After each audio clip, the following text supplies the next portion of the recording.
Julie Venermos a actuellement 31 ans. Avant de devenir stripteaseuse, elle était une architecte.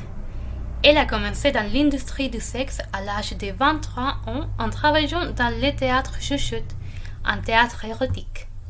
Dans les podcasts locaux, elle nous raconte que cette première expérience a été principalement marquée par un sentiment de curiosité et de surprise. Ce n'était rien comme elle imaginait que ça serait. Au lieu de trouver un environnement vulgaire, il s'agissait d'un travail, selon ses propres mots, poétique. Peu à peu, elle a commencé à avoir envie de connaître les filles qui travaillaient là. Elle avait curiosité de connaître les lieux. Et donc, elle est restée là. L'opinion de Julie est similaire au reste des témoignages positifs. Même si elle avait un patron, les filles avaient aussi de l'autonomie. Elles décidaient leur horaire et jusqu'à quel point elles voulaient aller avec leurs clients. De la même façon, ce qui s'est passé dans la chambre était selon leurs propres limites. La camaraderie est une autre chose que Julie a jamais vécue. Les filles se soutenaient mutuellement. L'aspect émotionnel et humanitaire se répète aussi dans son récit. Ce métier donnait ainsi de l'humanité. Elle rencontrait parfois des clients qui voulaient simplement parler ou avoir des contacts humains. Le principal problème pour elle était sa patronne.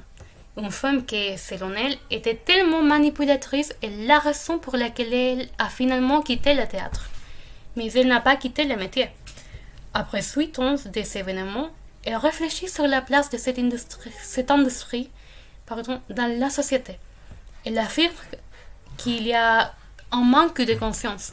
Elle a pris sur ses droits et dit qu'à ce moment-là, elle n'avait pas la nécessité ou le courage de se battre pour eux. Elle se souvient ces jours au théâtre et espère qu'aujourd'hui les filles luttent pour leur respect, pour le droit à la syndicalisation.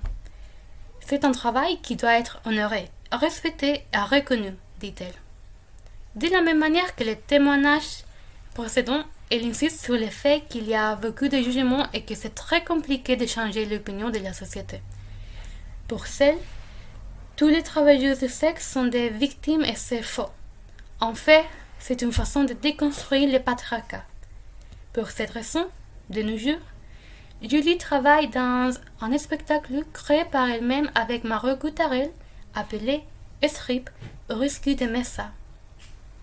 Une expérience immersive au milieu des striptease mêlant témoignages, récits autobiographiques et fiction qui fait l'apologie de la beauté, de la nudité et de l'excitation. Pour plus d'informations, je vous invite à regarder le teaser de son spectacle. Profitez-en!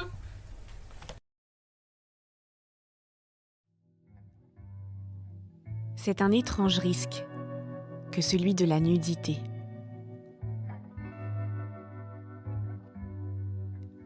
Avec l'âge, on pardonne à son corps de n'être pas parfait.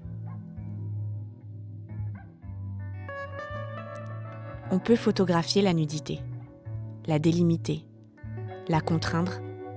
On peut la caresser, l'éviter, la cacher. Mais ce qu'elle offre n'est pas prenable. Que serait aujourd'hui risquer la nudité, puisqu'on nous l'offre tout le temps et partout, sur tous les supports possibles?